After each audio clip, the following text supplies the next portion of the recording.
Yo, what is going on, guys? Welcome back to yet another video on my channel, where today we will be starting a brand new series on my channel, Formula 1 2021. My team career mode. Yeah, my team career mode. So let's just get right into it, I guess. So here, guys, we have just created our character region. I'm gonna go with Great Britain, obviously, because we're from Britain. Name, I went with Jakey Boy, and the initials, I went with J, B, Y, J for Jakey, and BY for Boy. Just, yeah, couldn't really think of much more than that. And I was just looking through audio names, and I think at the end I went with the Professor. Don't know why. Lucky number 8, because, yeah, but on the 8th, lucky number's just 8. Clothing, helmet design, I was deciding which helmet to really use, but I went with the silver at the top and at the bottom there. And I think the other two colours I went with was a red colour. Yes, indeed it was, and I found that looks pretty nice in my opinion. So now we went with a red again. This time we went with a bit of a purpley colour on the the other parts of it, on the little sides and underneath the armpits and stuff like that. Went with a purpley colour. Looked pretty nice in my opinion. Gloves, we went with the same type of technique. Went with the red and with the purple colour as well as that.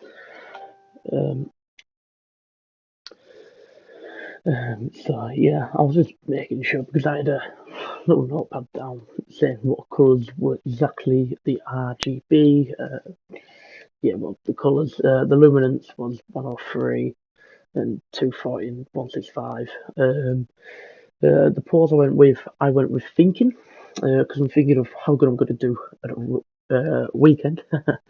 The victory call, if I win any races in the future, I went with Yeehaw. And now to get into the serious part, so I went for a team name of Fast, and then instead of saying and, I said N, and then I accidentally clicked out of it by accident. And so then I finished off, and it's a Fast and Furious Racing. I forgot to put in the racing at this point, but I went with a. Now it's time for a team sponsor. It was between a couple really for me, in my opinion. So I think there was this one which is complete a full season. I was really looking at that one because I was like, I really want to complete a season. It's going to be easy. Good little goal bonus. Not the best signing bonus. So then I went along, looked at Echo, and then it said, as a team, achieve 2-point finishes during a season. And then Xenon, there was 15 constructors points in a season. But I thought, no, 2-point finishes is easier than getting 15 points, surely, in the season. It hasn't got a better goal bonus. It's got 100k less, but the sign bonus is 100k more, so I'll be able to do more in the long run. And then I just went a little bit long again. Seeing X's Y, it was finish 8th. So I was like, no. And then I went along again, and then I seen a Morning Paris, I believe that's how you pronounce it, and 5 constructors championship points in a season. I was like, that is definitely doable. 4.9 signing bonus, 3.7 mil goal bonus. I reckon it's very doable.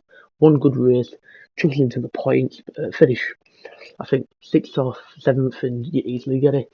This one here, as a team, achieve 5 points finishes. I was like, yes, but possibly not. Hoping 5 constructors will be easier. It's not as much money, but I reckon it will do the job. So next is the engine. And there's 4 different ones. There's Renault, Honda, Mercedes, and Ferrari. Renault is pretty much the worst one, I'm not gonna lie. 82 performance, 86 durability. Honda's at 90 performance, 89 durability. So I was looking at that quite a bit. And I've clicked out of it here, but yeah, back into it now.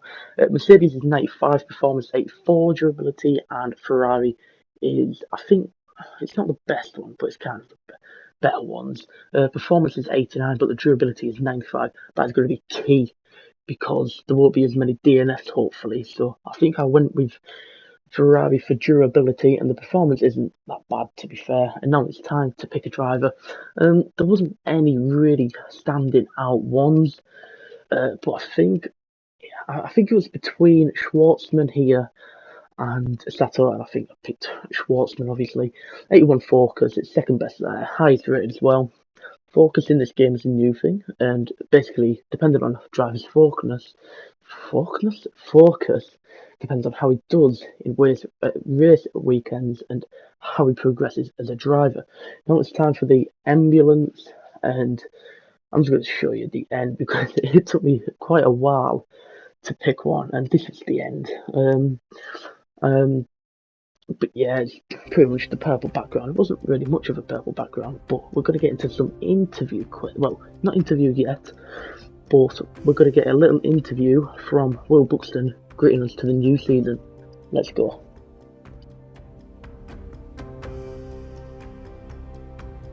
Hello folks, and welcome to this, a very special edition of Paddock Pass.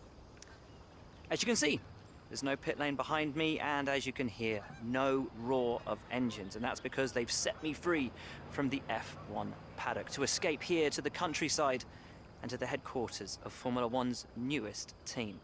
Now, it's not every day we get to pull back the curtain and look behind the scenes at an F1 team. Rarer still that we get to talk not only to the team owner, but also the team's lead driver. But what makes this place extra special is that the owner and lead driver are one and the same person.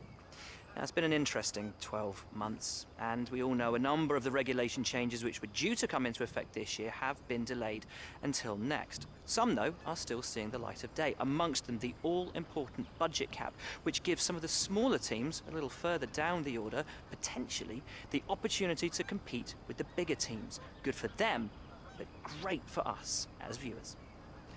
But what does our new team owner think about these new rules? Do they see them as a challenge, a hurdle that needs to be overcome? Perhaps they see them as an opportunity to disrupt the status quo, a chance to come out swinging and to carve their name into Formula One history. Well, I had the opportunity to ask them these very questions just earlier today, and here's what they had to say. So yeah, here we go with the interview questions. As I was saying earlier, I meant to say interview with Will Buxton, but I accidentally said interview questions. But here come the interview questions now. Well, first of all, thanks so much for inviting us here today. It's been wonderful to see behind the scenes. As you might expect, I've got about 1 million questions, so let's jump straight in. It's been a long time since we last saw a team owner take their own car onto the track, and the sport's changed enormously in the intervening years. How are you going to handle the responsibilities of both managing and driving for a Formula One team?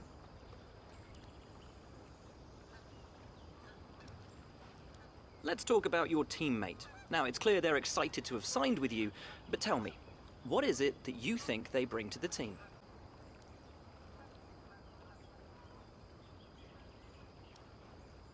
So you've obviously been putting a lot of work into the car. I know it's early days, but how do you expect it to feel out there? Most of the other teams can boast years of experience in Formula One. Where do you see the opportunities to make those vital performance gains you need to put you within reach of the other cars? Ultimately, your success this season is going to come down to whether you can take positions from the other drivers. What is it about your car that's going to give you that edge in those battles? And finally, with so many specialist departments working together here at your headquarters, and with such an important deadline coming up, who's getting that coveted Teacher's Gold Star? Which group do you feel the most proud of right now?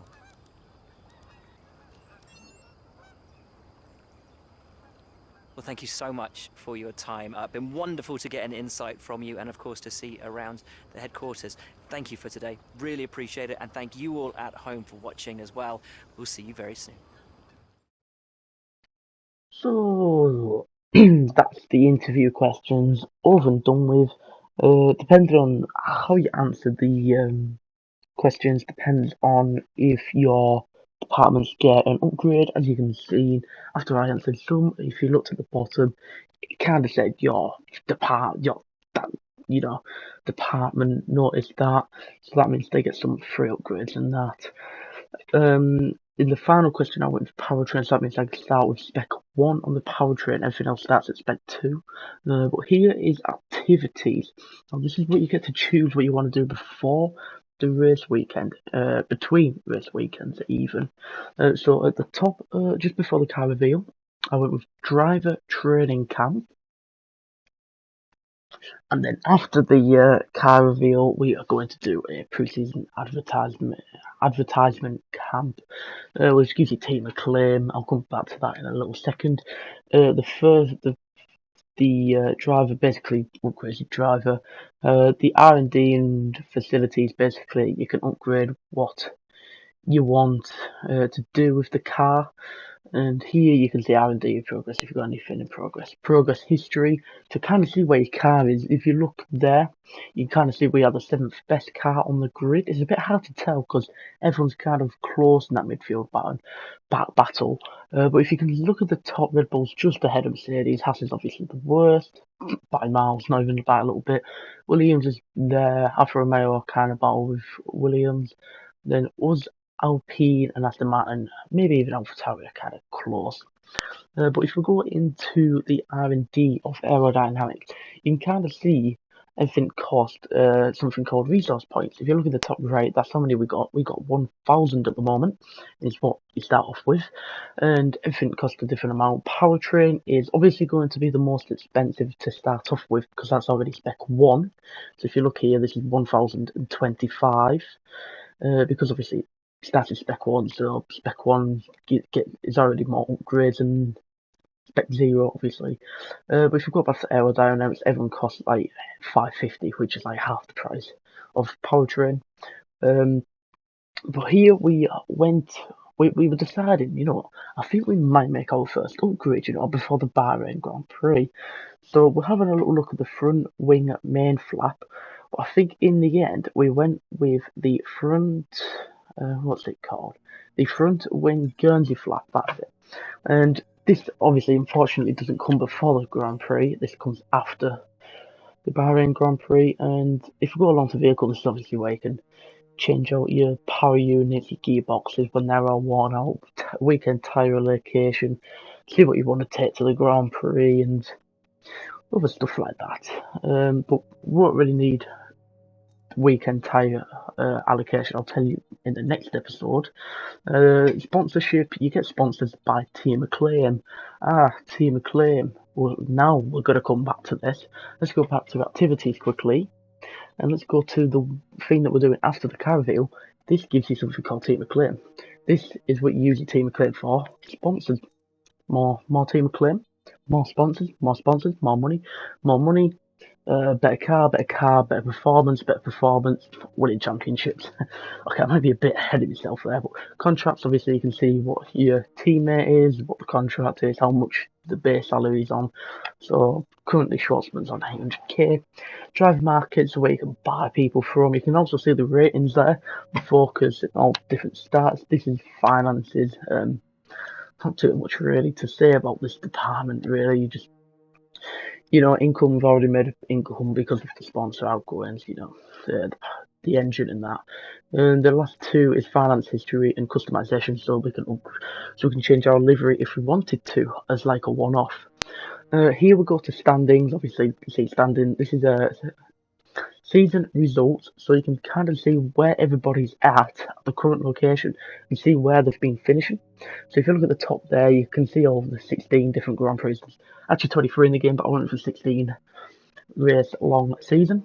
I went with Bahrain, Spain, Azerbaijan, Canada, France, Austria, Great Britain, the Dutch Grand Prix, Italy, Russia, Singapore, Japan, Mexican, Brazil, Australia, and finally but not least, Abu Dhabi. The reason Australia's that late is because in the game it puts it that late. So I tried to put it before the rest, but it just kept delaying it. So yeah, I would have rather had it at the start of the season, but unfortunately the game didn't really let me do that. And here you can see trophies, obviously, for when you win stuff.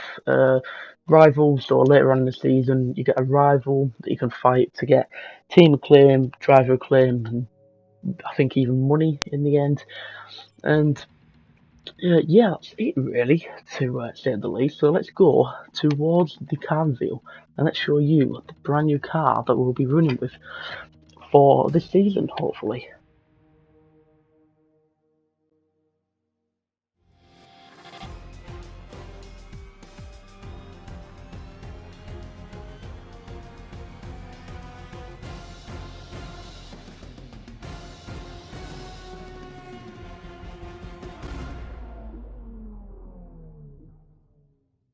So that is delivery that I've went for. I hope you guys like it. I quite enjoyed making it.